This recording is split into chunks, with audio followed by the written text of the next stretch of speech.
तो इसके output characteristic किस प्रकार के होते हैं। तो यहाँ पर मैं इसका थोड़ा जो हमने अभी सर्किट देखा था, सर्किट का एक शॉर्ट फॉर्म बना देता हूँ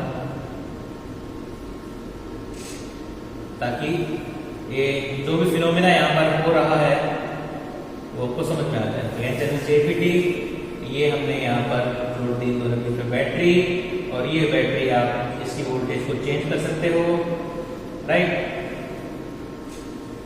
और इन दोनों पॉइंट के बीच में यानी कि गेट और सोर्स के बीच में हमने एक दूसरी बैटरी जोड़ दी। पर अभी के लिए चूंकि हम VGS यहाँ पर 0 कर रहे हैं, इसलिए हमने क्या करते हैं, दोनों को शॉर्ट कर देंगे। तो हमने दोनों को शॉर्ट कर दिया। ये करंट हमारी आएगी, बहुत सिंपल सा सर्किट है इसका। और ये वोल्टेज कौन सी होगी हमारी, VDS।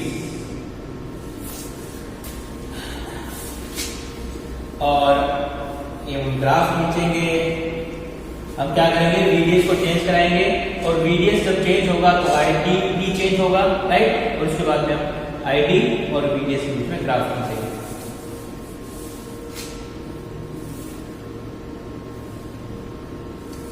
फ्रेंड्स, इस ID को हम कई बार IDS भी लिखते हैं, राइट। या धारक दोनों बात एक होती है। ID सिंपल मैं लिखता हूँ ड्रेन करंट, कुछ इसको ऐसे भी लिखते हैं, ID drain to source current, right.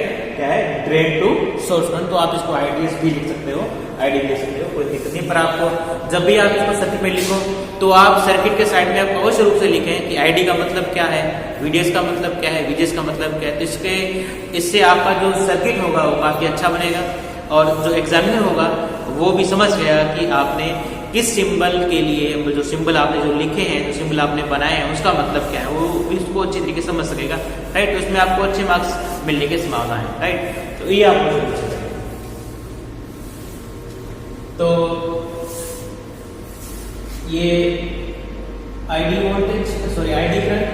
Current को हम बनाएंगे y एक्सिस पर, और ये हमारा वोल्टेज VDS वोल्टेज जो है उसको हम लेंगे x एक्सिस पर। ये y एक्सिस पर ID, और ये जो VDS वोल्टेज है उसको हम लेंगे x एक्सिस पर। अब देखो,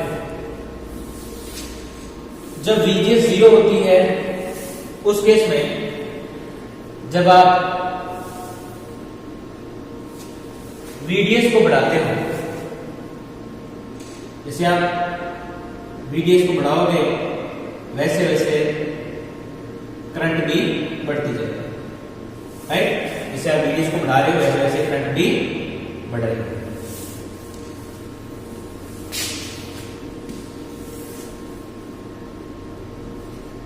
अब देखो, इस VDS को बढ़ाने से ये ID करंट क्यों बढ़ रही है, इसको हम किस तरीके से एक्सप्लेन करेंगे।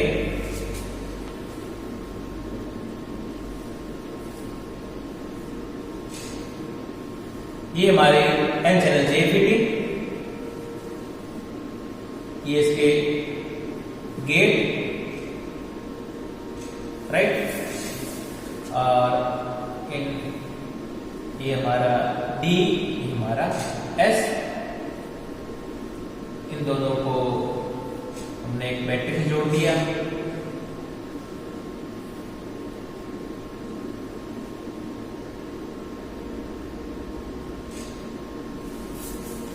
और उसके बाद हम क्या करेंगे, दोनों गेट्स को आपस में जोड़ते हुए, जो कि इंटरनली आपस में कनेक्टेड हैं, इन दोनों को हम क्या करेंगे, सोर्स से जोड़ देंगे। सोर्स से जुड़े हैं दोनों,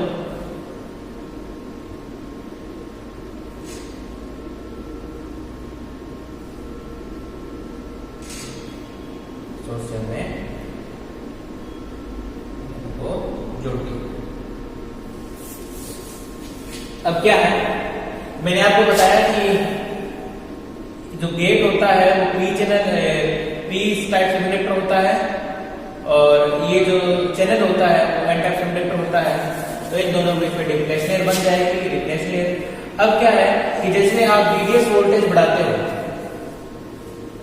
तो शुरुआत में जब VDS 0 रहती है उस स्थिति में जो डिफरेंस लेयर होती है बहुत छोटी होती है, और इसकी विड्थ लगभग इक्वल रहती है। जब इस डिफरेंस लेयर की विड्थ बहुत कम होती है और इसका जो डिप्लेशन लेयर की जो साइज है वो भी लगभग इवन रहता है, लगभग हर जगह पे सेम ही रहता है। अब क्या है, इसका जो क्रॉस सेक्शन है एन चैनल का, तो आप देखो कि यहां पर और यहां पर लगभग सेम है, कोई चेंज नहीं आएगी। और जब आप VDS वोल्टेज बढ़ाते हो तो आप देखो स्टूडेंट्स, ये P जुड़ा हुआ है नेगेटिव से, P जुड़ा हुआ है नेगेटिव से। देखो ये बैटरी के नेगेटिव से जुड़ा हुआ है, जो P सिरा है दोनों वो इस बैटरी के नेगेटिव सिरे से जुड़े हुए हैं। और ये जो N है वो जुड़ा हुआ है पॉजिटिव से, इसलिए ये दोनों जो PN जंक्शन हो गए, ये वाला जंक्शन और ये वाला जंक्शन, दोनों रिवर्स बायस में होंगे,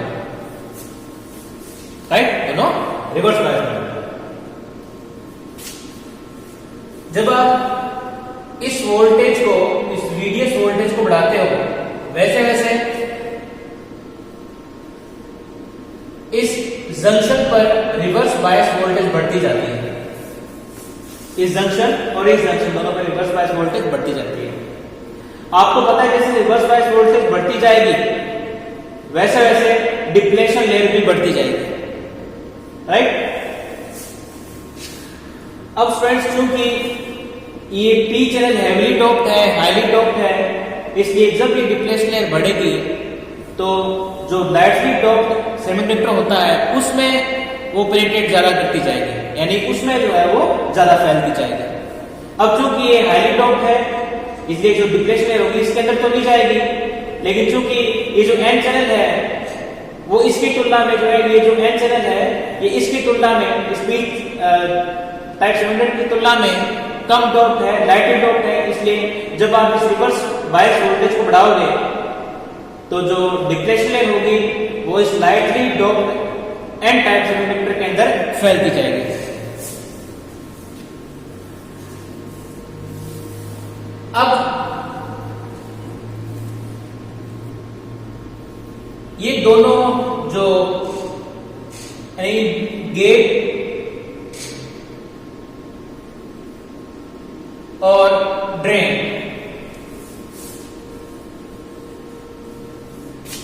इन दोनों की जो वोल्टेज है वो लगातार सेम नहीं है। अब देखो कैसे, यहां पर अगर आप वोल्टेज यहां से मेजर करते हो, राइट, तो आप वोल्टेज यहां से मेजर करते हो तो शुरुआत में जब ये वोल्टेज लगभग 0 होती है उस स्थिति में इन PN जंक्शन पर कोई रिवर्स बायस वोल्टेज नहीं होती। लेकिन जब आप वोल्टेज बढ़ाते हो, सपोज दैट आपने इस वोल्टेज को बढ़ाया और वोल्टेज बढ़ा के मान लिया आपने VDS 4 वोल्ट कर दिया,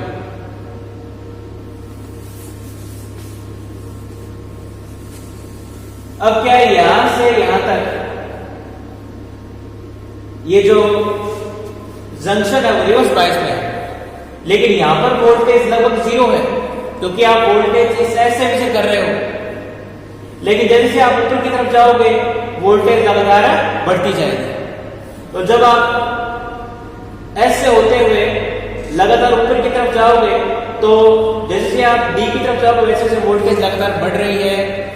इसलिए इस जंक्शन की जो रिवर्स बायस वोल्टेज है वो जब आप ड्रेन की तरफ जाओगे तो लगातार बढ़ती जाती है, राइट। यहां पर वोल्टेज कितनी होगी, लमसम मान लीजिए 0 वोल्ट होगी, क्योंकि आप वोल्टेज S से मेजर कर रहे हो और S के आसपास की जगह पर जो वोल्टेज होगी बहुत कम होगी, लगभग 0 वोल्ट होगी। लेकिन जैसे आप ऊपर की तरफ जाओगे वैसे वैसे वोल्टेज लगातार बढ़ती जाएगी, 1 volt, 2 volt, 3 volt, 4 volt, maximum कितनी आपने 4 वोल्टेज ली है। तो जब आप इस ड्रेन की तरफ चले जाओगे, पूरा जब आप यहां तक चले जाओगे तो वोल्टेज लगभग 4 वोल्टेज के इक्वल होगी, 4 वोल्ट के इक्वल होगी। इसलिए आप यहां पर देख सकते हो कि जो रिवर्स बायस वोल्टेज है वो यहां से यहां तक, यानी कि सोर्स से ड्रेन की तरफ जाने पर लगातार बढ़ती है। अब जैसे मैंने आपको बताया कि जब रिवर्स बायस वोल्टेज बढ़ती है उसके कारण जो डिप्लेशन लेयर है वो भी उसकी भी विड्थ बढ़ती रहेगी, राइट। तो इस प्रकार से जो डिप्लेशन लेयर है वो ड्रेन की तरफ जो है वो ज्यादा होगी, राइट। क्यों ऐसा हुआ? क्योंकि यहाँ पर जो वोल्टेज है इसकी तुलना में ज्यादा है, यानी इन दोनों पॉइंट के बीच की जो रिवर्स वोल्टेज है, रिवर्स बायस जो वोल्टेज है वो इसकी तुलना में ज्यादा है। क्योंकि यहाँ पर रिवर्स बायस वोल्टेज ज्यादा है इसलिए यहाँ पर डिप्लेशन लेयर की विड्थ बढ़ जाएगी, और चूंकि ये एन टाइप जो सेमीकंडक्टर है वो पी इसलिए जो डिप्लेशन लेयर होगी वो इस पी टाइप सेमीकंडक्टर में ज्यादा फैलेगी, राइट। ठीक इसी प्रकार से ये भी इस प्रकार से, राइट। आप देखोगे कि जब आप इस VDS वोल्टेज को बढ़ाते हो वैसे वैसे ये डिप्लेशन लेयर जो है वो यहां पर, यानी कि इस ड्रेन की तरफ ज्यादा फैलेगा, राइट। यानी इस डिप्लेशन की जो विड्थ होगी वो यहाँ पर ज्यादा होगी, यहाँ पर ज्यादा होगी, जैसा पीछे वैसे जो विड्थ होगी वो कम होती जाएगी, राइट। तो शुरुआत में जब VDS वोल्टेज कम होती है उस स्थिति में डिप्लेशन लेयर की जो विड्थ होती है वो इतनी नहीं होती, मामूली होती है। इस कारण से जब आप VDS वोल्टेज बढ़ाते हो वैसे वैसे इस सेमीकंडक्टर में इस JFET में फ्लो होने वाली करंट ID भी लगातार बढ़ती जाती है, राइट। तो जिस प्रकार से आपने देखा ओम का नियम V=IR, यानी वोल्टेज और करंट आपस में समानुपाती होती है, राइट, प्रोपोर्शनल होती है। जैसे आप वोल्टेज बढ़ाते हो वैसे वैसे करंट भी लगातार बढ़ती जाती है, राइट। ठीक वही फिनोमेना यहाँ पर भी होगा। शुरुआत में जब VDS वोल्टेज कम होती है उस केस में जो डिप्लेशन लेयर होगी वो बहुत कम होगी, उसकी विड्थ बहुत कम होगी, इसलिए ये जो डिप्लेशन लेयर होगी वो चैनल को ज्यादा प्रभावित नहीं करेगी। इसलिए जब आप वोल्टेज बढ़ाओगे वैसे वैसे इस सेमीकंडक्टर में फ्लो होने वाली करंट भी लगातार बढ़ती जाएगी। लेकिन जब आप वोल्टेज बहुत ज्यादा बढ़ाओगे तो एक टाइम ऐसा आएगा कि जब ये दोनों जो डिप्लेशन लेयर्स हैं वो ज्यादा फैलेंगी, राइट। और जब ये डिप्लेशन लेयर ज्यादा हो जाएगी तो इस एंड जो चैनल बना हुआ है इन दोनों के बीच में जो एंड चैनल है उसको बंद करने की कोशिश करेगी, राइट। और जब ये चैनल को बंद करेगी तो इसका जो एरिया है, इसका जो क्रॉस सेक्शन एरिया है कम हो जाएगा, राइट।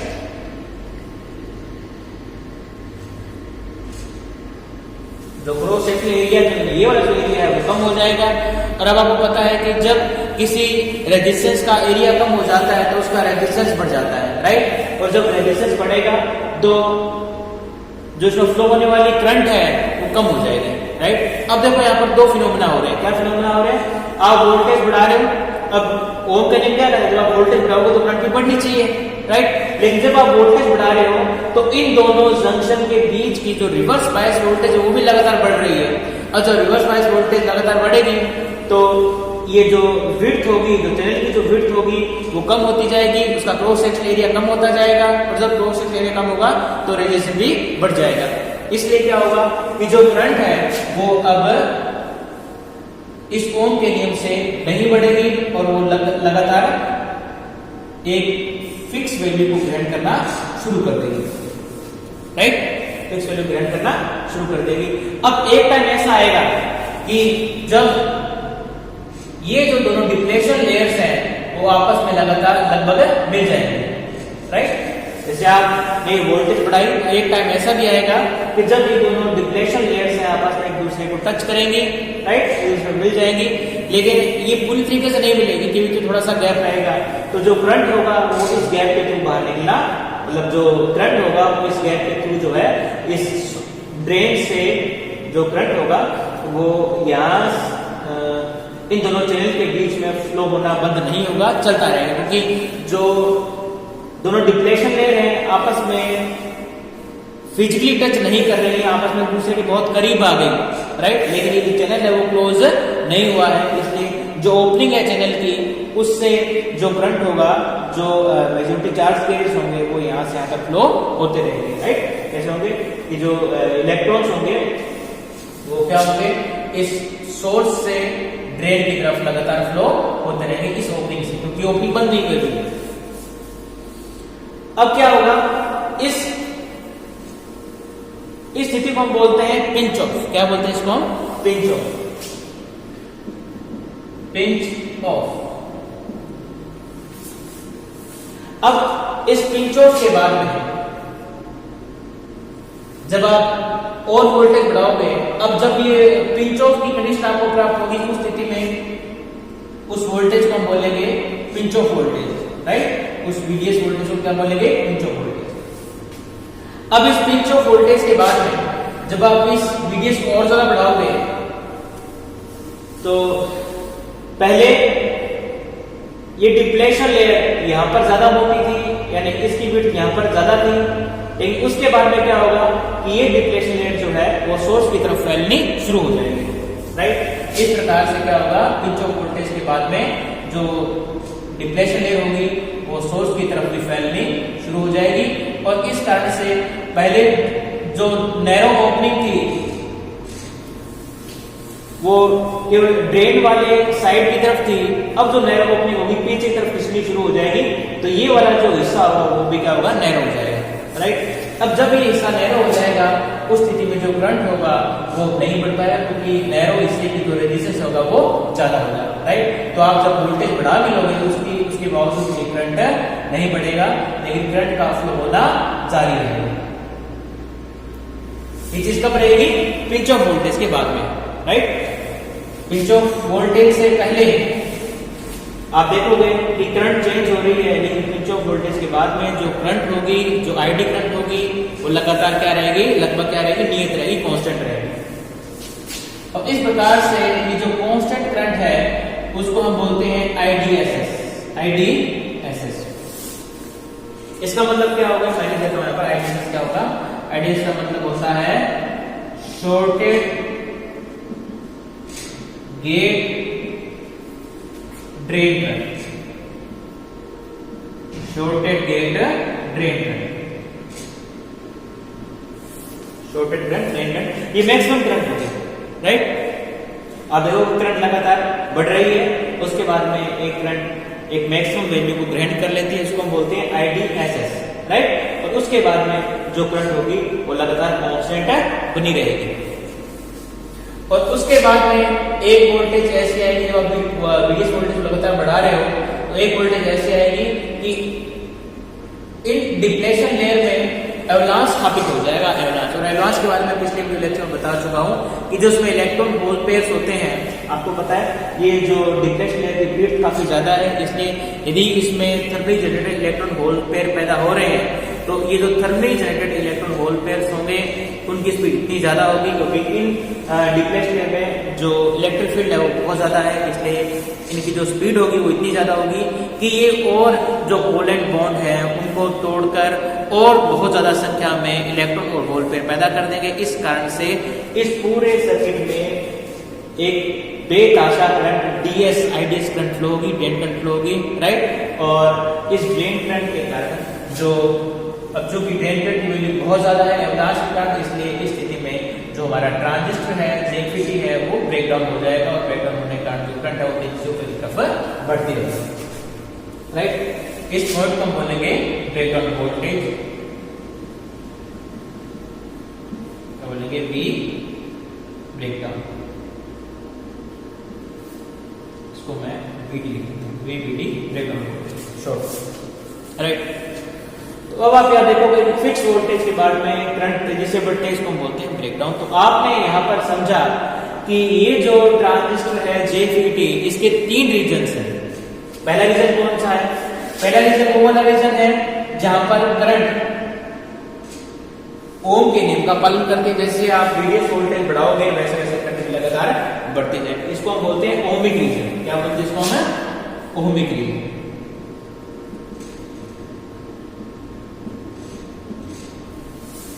इस स्थिति में जो हमारा JFET है वो एक रेजिस्टर की तरह, एक रेजिस्टेंस की तरफ बिहेव करता है। जिस प्रकार से रेजिस्टेंस में ओम का नियम का पालन होता है, कि किसी प्रकार से JFET में भी ओम के नियम का पालन होगा।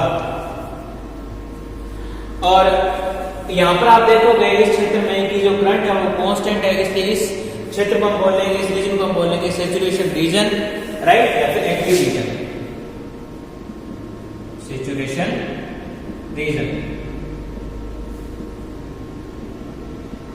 क्योंकि करंट हमारी कांस्टेंट है। और उसके बाद में ये एक फिक्स वोल्टेज के बाद में जब एवलांस हो जाएगा, एवलांस होने के कारण जो करंट होती है जिससे बढ़ेगी, और इसको हम बोलेंगे ब्रेकडाउन रीजन। ये हमारा होगा ब्रेकडाउन रीजन।